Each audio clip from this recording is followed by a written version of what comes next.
Okay, I'm going to direct your attention to a little study that a friend of mine on Facebook put together, and I thought it was a very interesting little read here. Um, uh, and you might know this individual when you see the name there, Valerie Villano, and she brought up some very interesting points in regarding to Antichrist revealed question mark. I mean, this isn't a for sure thing, so don't go jumping off the tailpipes, kicking and screaming. Don't That's not what this is about. Um, this is this is a study. This is an idea. Um, However, the first sentence here, the identity of the Antichrist is not a man. I think that is scripturally accurate. There is no refuting it. Um, as far as the position of Antichrist, I believe that it is a system, and I believe the headquarter of that system is the Vatican, okay, or Rome. When you look at the statue of the Dream of Nebuchadnezzar, you see the head of gold, the chest and arms of silver, the belly and thighs of bronze, and the two legs of iron, which is Rome. And you see the iron transferred into the feet, which is iron and clay. So obviously Rome is still active in the very end of time, in a very interesting light, mainly in secret workings throughout the world through its many agencies like the Knights of Columbus, uh, the Jesuits, Knights of Malta, and these types of things. So when I look at the Antichrist, I look at it as a system with which its seat being the papacy, not just one man pope, but I'm talking about the whole succession of that dynasty, which actually stems, which is connected to the Caesars in and of itself, because the papacy actually took the name of Pontifex Maximus from the Caesars and now have attributed that to themselves. But that's another topic for another day. I want to get into the study and add a couple of other things in Daniel 11, which is very interesting as well. So I'm just going to go ahead and read this verbatim, basically, and it says the identity of the man of perdition is none other than Apollyon, the beast identified in Revelation 13. Now it's interesting that when you see the term son of perdition in the King James Bible, it's only referenced twice. You see it referenced in Thessalonians, where the son of perdition will sit in the temple of God. We are the temple of God, declaring himself to be God. And then the other time it was mentioned was in connection with Judas. Now, who was Judas? Well, obviously he looked the part. He looked a part of the disciples. He played the part, but eventually he betrayed Jesus Christ at the very end. And so obviously it's kind of a antitypical reference of what the son of perdition in the future will do. Okay, so the name Apollyon means a destroyer. Apollyon, the angel of the abyss. Transliteration, short definition, destroyer. Apollyon, the destroying one, a Greek translation of the Hebrew Abaddon, and the cognate in 623, which also means cause to perish or be ruined. Properly, the destroyer from the abyss, i.e., Satan, used in only Revelation 9:11. Now, the term perdition, which means ecclesiastical terms, Christianity.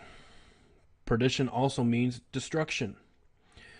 So what can you pick up here on this term here? Christianity, destruction.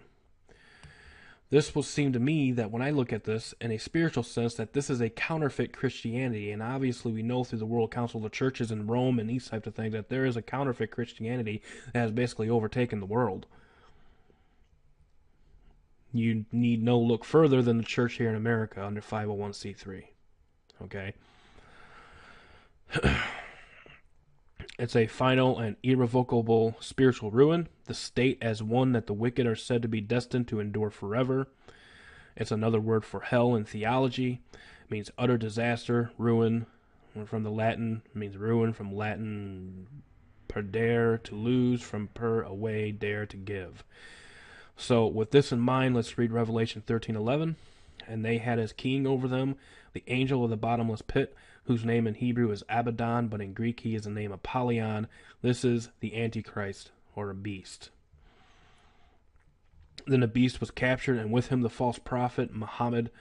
Now, maybe that is... I don't believe the false prophet is one singular individual, as it's stated here, the spirit of Islam.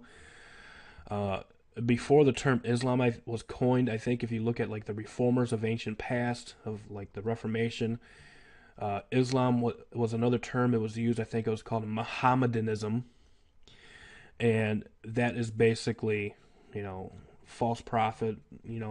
Regardless, the thing is with the false prophet is, the thing I see with the false prophet is, I think it's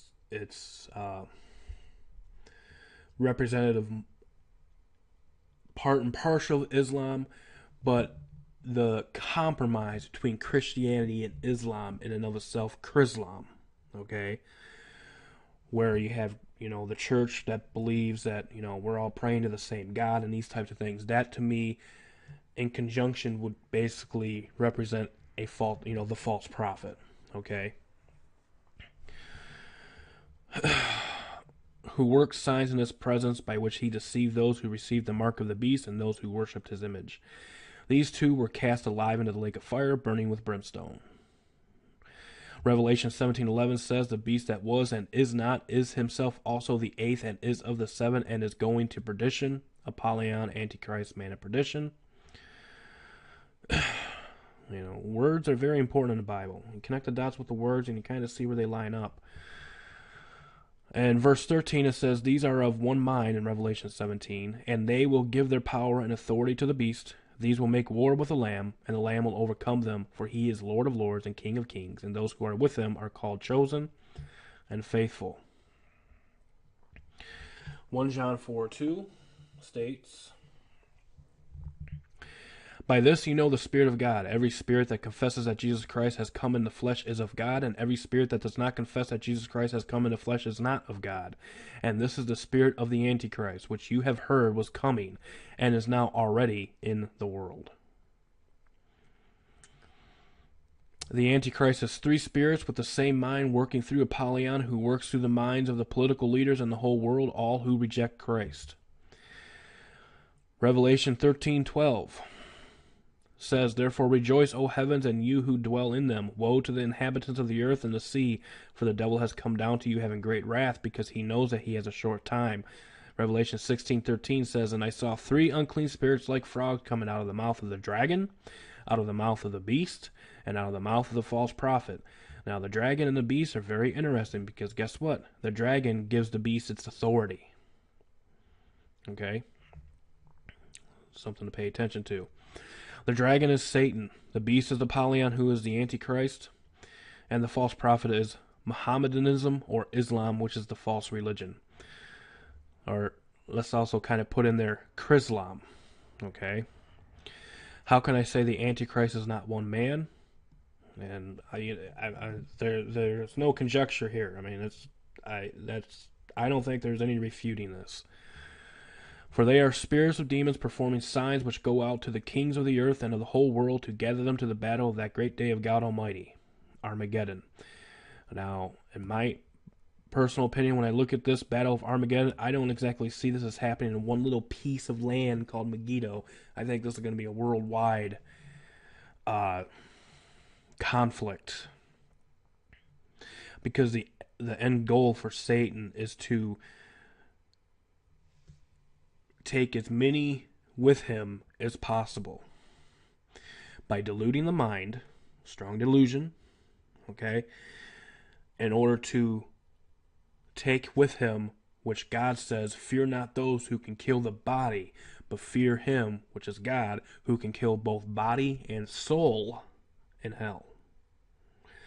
And so, really, the Battle of Armageddon is really going to be a worldwide battle, and it's going to be for your soul. Okay, we need not fear death in regards to the death of the flesh. All right, for those who are in Christ Jesus. For we do not fight against flesh and blood, Ephesians 6:12. For we do not wrestle against flesh and blood, but against principalities, against powers, against the rulers of the darkness of this age, against spiritual hosts of wickedness in the heavenly places.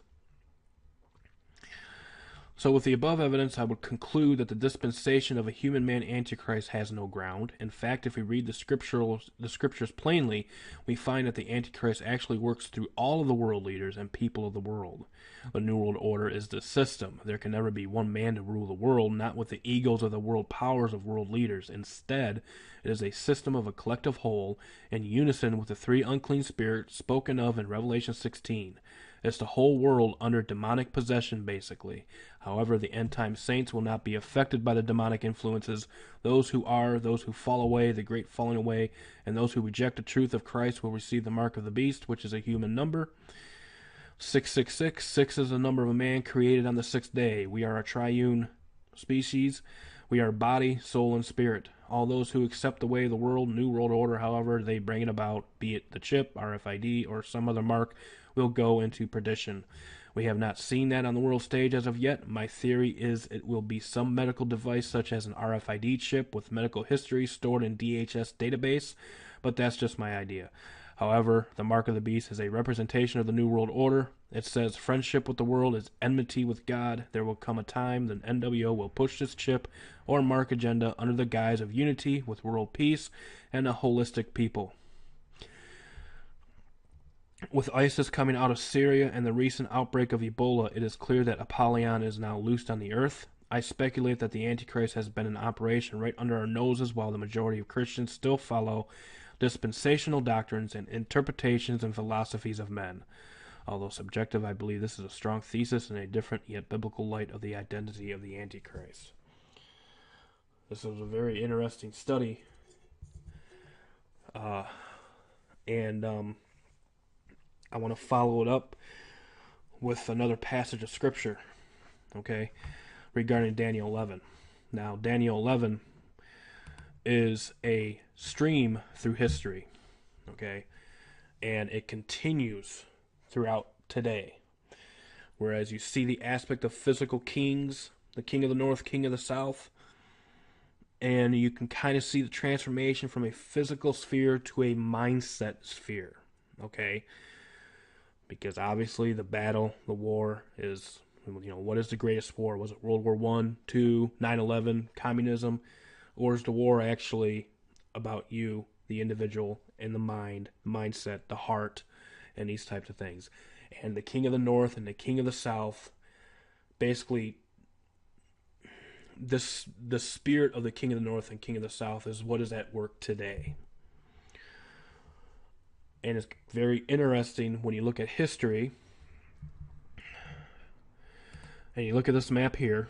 This was the 4 divisions of Greece that remained were those ruled by Cassander, Lysimachus, Seleucus, and the Ptolemy. And the king of the north, in the first parts of this passage in Daniel 11, is talking about the Seleucus Empire and Ptolemy. And Ptolemy was ruled over there in Egypt. That represented the king of the south. And this represented the king of the north. In Daniel 8, you see this little horn, which I believe is the Antiochus Epiphanes IV, which defiled the temple, and these types of things. This kind of had a spiritual, a religious mindset, the king of the north did. Whereas the king of the south had more of a secular, humanistic mindset. The Bill of Rights and these types of things. Basically erasing all the religious fervor. Get rid of the religions. All religions are equal and these types of things. Worship God according to the dictates of your conscience and these types of things. This was basically the spiritual mindset of the king of the south, which in turn was part and parcel Egypt. So you have Egypt, which is a representative of maybe a secularistic mindset, be it atheism, humanism, communism, these types of things.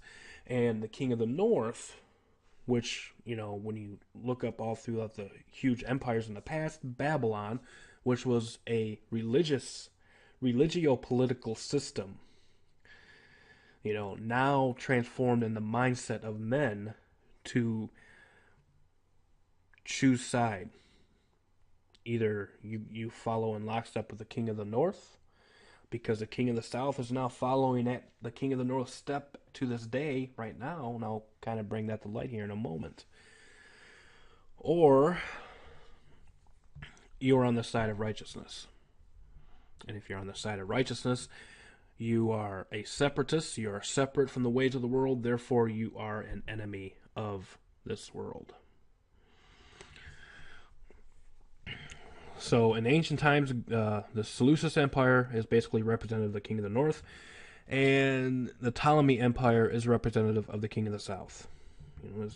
That's just the basic, without all of the hazy interpretations of Daniel 11. There's plenty of them. This is just a basic overview. And from Daniel 11, verse 1 to 20, you get that overview. But starting in verse 21, you kind of start to get a religious type flavor added into this. Okay? And so I'm going to read from verse 21 onward. Okay.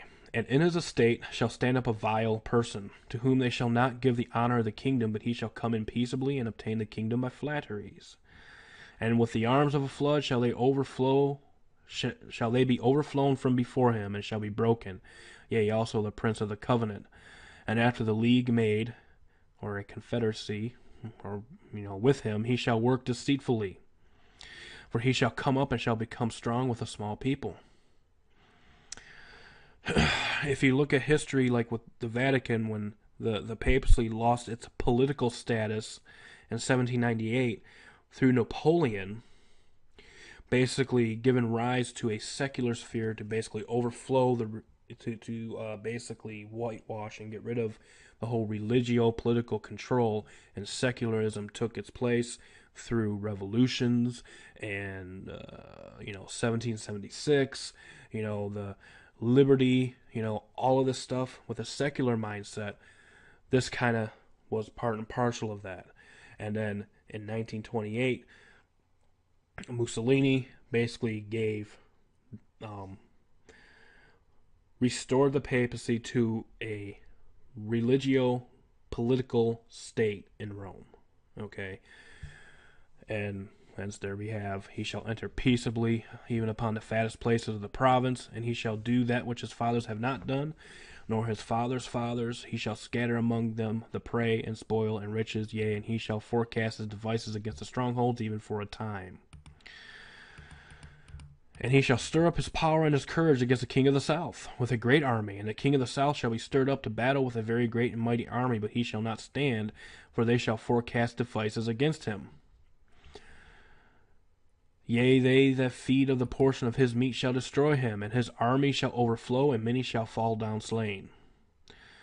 And both, now pay attention here. So here we have this conflict between the king of the north and king of the south, but then something very interesting pops up here in regarding to Hegelian dialectic. All right. In verse 27 it says, and both these kings, the king of the south and the king of the north, hearts shall be to do mischief. So even your freedom fighters and your liberty fighters and these types of things, even though out in the open it seems like they're doing right, but at the same time they are kind of following the king of the north at his heels, at his step. Okay. And it says, and both these kings' hearts shall be to do mischief, and they shall speak lies at one table, but it shall not prosper. For yet the end shall be at the time appointed. Then shall he return into his land with great riches, and his heart shall be against the holy covenant, and he shall do exploits and return to his own land. What covenant is that? I believe that is the new covenant that we are under. At the time appointed he shall return and come toward the south, but it shall not be as the former or as the latter. For the ships of Shittim shall come against him, therefore he shall be grieved and return and have indignation against the holy covenant. So shall he do, he shall even return and have intelligence with them that forsake the holy covenant. And arms shall stand on his part, and they shall pollute the sanctuary of strength, and shall take away the daily sacrifice, that they shall place the abomination that maketh desolate. And such as do wickedly against the covenant shall he corrupt by flatteries. But the people that do know their God shall be strong, and do exploits. And they that understand among the people shall instruct many, yet they shall fall by the sword and by flame, by captivity and by spoil many days. So here we have this religious mindset coming into view. And here we have this spiritual battle coming into view in these types of things. Okay. And again, like I said, as in the beginning, when I started going over Daniel 11, at least last half of it, this chapter is really a fantastic chapter, because it really goes in from the time of history all the way up until present time and into the future. Okay.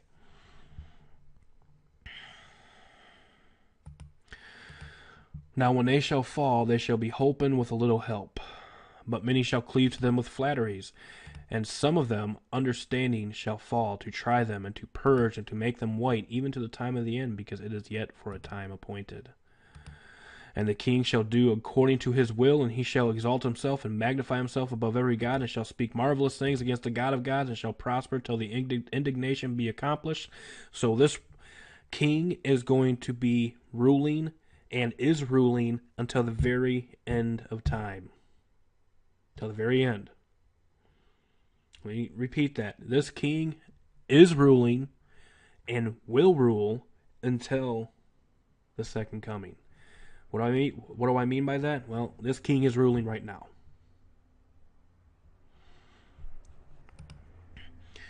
Neither shall he regard the God of his fathers, nor the desire of women, nor regard any god, for he shall magnify himself above all.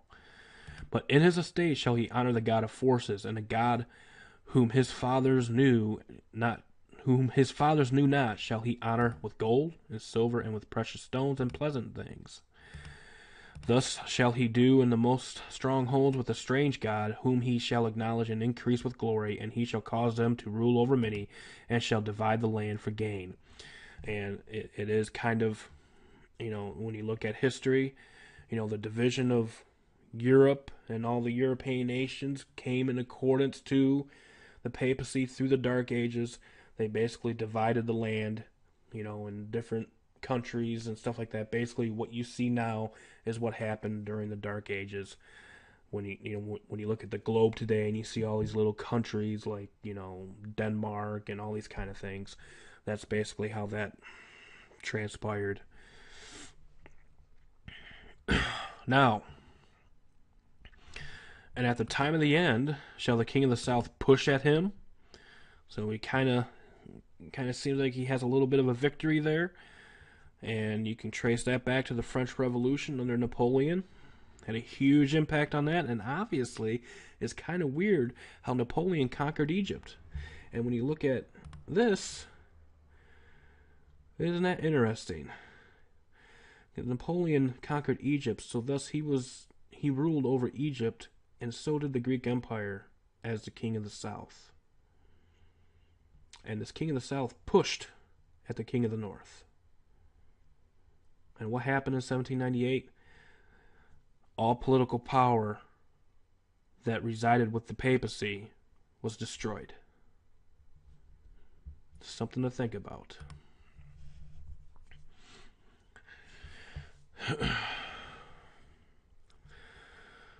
And the king of the north shall come against him like a whirlwind, with chariots and with horsemen and with many ships, and he shall enter into the countries and shall overflow and pass over.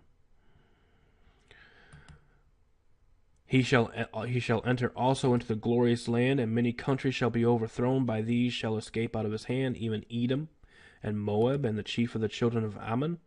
He shall stretch forth his hand also upon the countries, and the land of Egypt shall not escape. But he shall have power over the treasures of gold and of silver, and over all the precious things of Egypt, and Libyans and the Ethiopians shall be at his step. So here is this secular mindset actually is now starting to follow in, be at the king of the north step. They're trying to, they're going to be basically coming together. While in the open, it seems like they're in direct conflict, but secretly, they're all working for a common cause. Because like I said, when you look at Egypt and these types of things, Egypt mainly is representative of a secular mindset. You go back in the time of Exodus, who is the Lord? I do not know the Lord. I will not let my people go. The mindset of Egypt was work for a better cause, and these types of things. Work. Away with the religious fervor. Secularism takes its course. Humanism takes its course, but at the same time, humanism, secularism, atheism, and all this kind of stuff actually is working together with the king of the north, because both these kings speak lies at one table.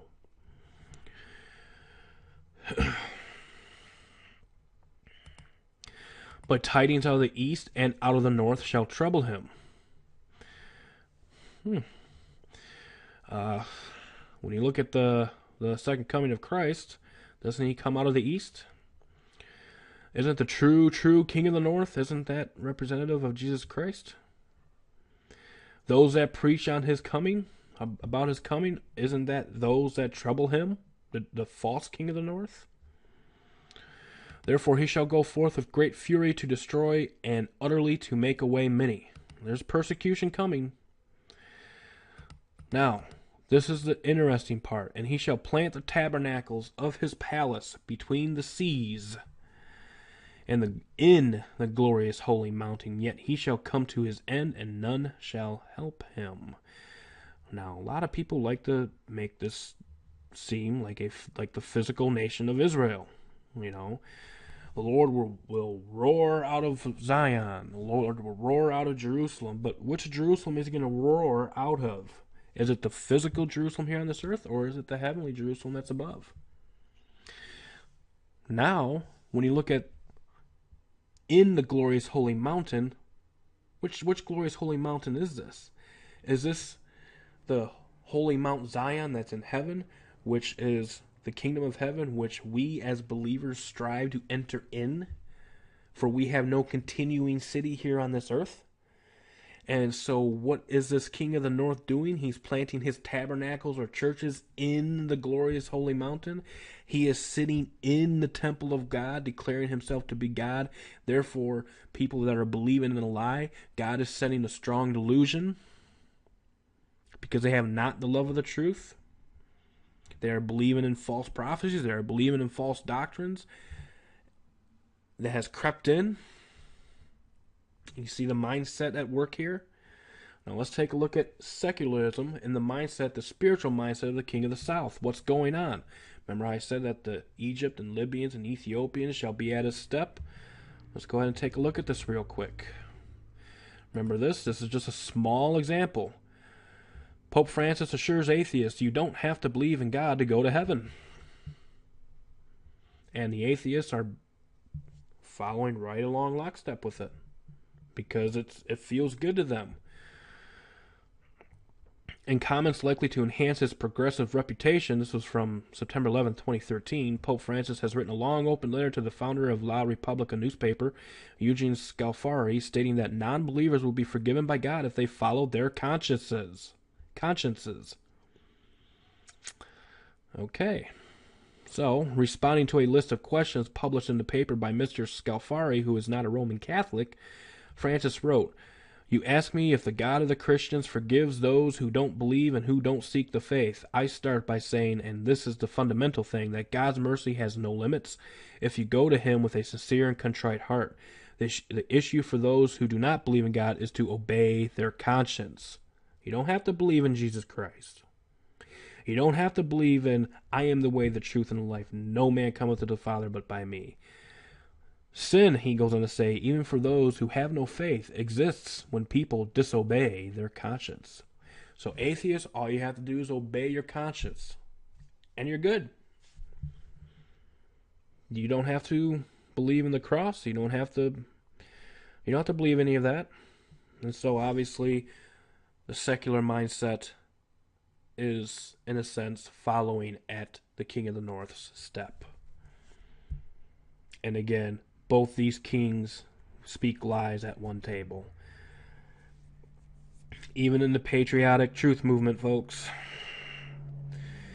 you have an open but false policy. These people are saying a lot of great things, but in a sense, can you really trust them? So, I hope this has been an interesting video. I know I went way fast because I'm kind of a little short on time, but I thought this was very interesting to kind of put this together along with this little study here that was done. And I hope it has been very informative to you. And until next time, truth be told, truth be known, stay safe. God bless. We will see you next time. Bye-bye.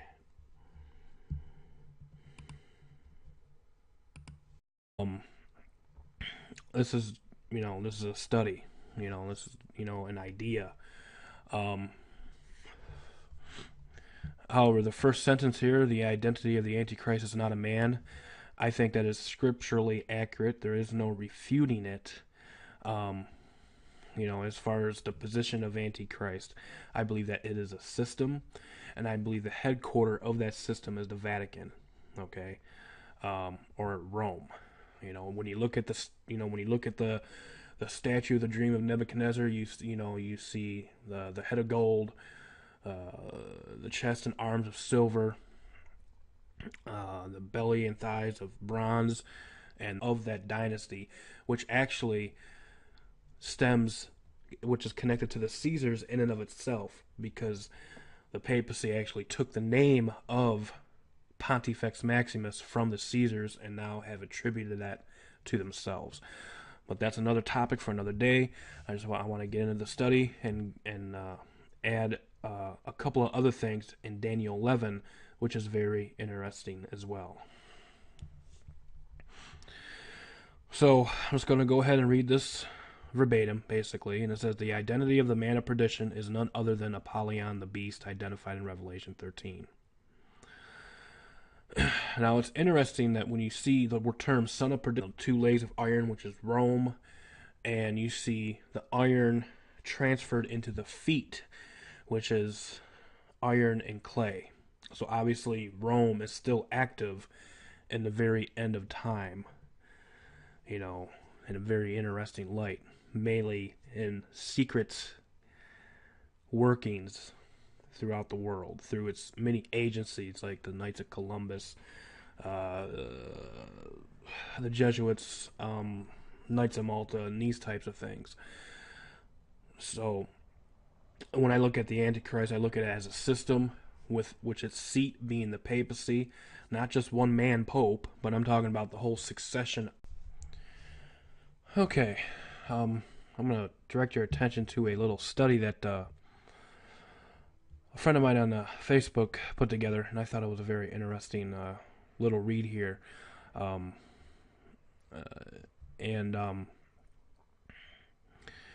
You might know this individual when you see the name there, Valerie Villano, and she brought up some very interesting points in regarding to Antichrist revealed, ? I mean, this isn't a for sure thing, so don't go jumping off the tailpipes, kicking and screaming.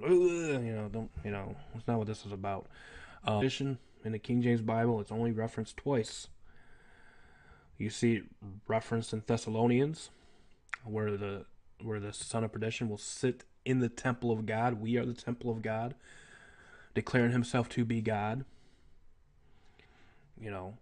And then the other time it was mentioned was in connection with Judas. Now, who was Judas? Well, obviously he looked the part. He looked a part of the disciples. He played the part, but eventually he betrayed Jesus Christ at the very end. And so obviously, it's kind of a antitypical reference of what the son of perdition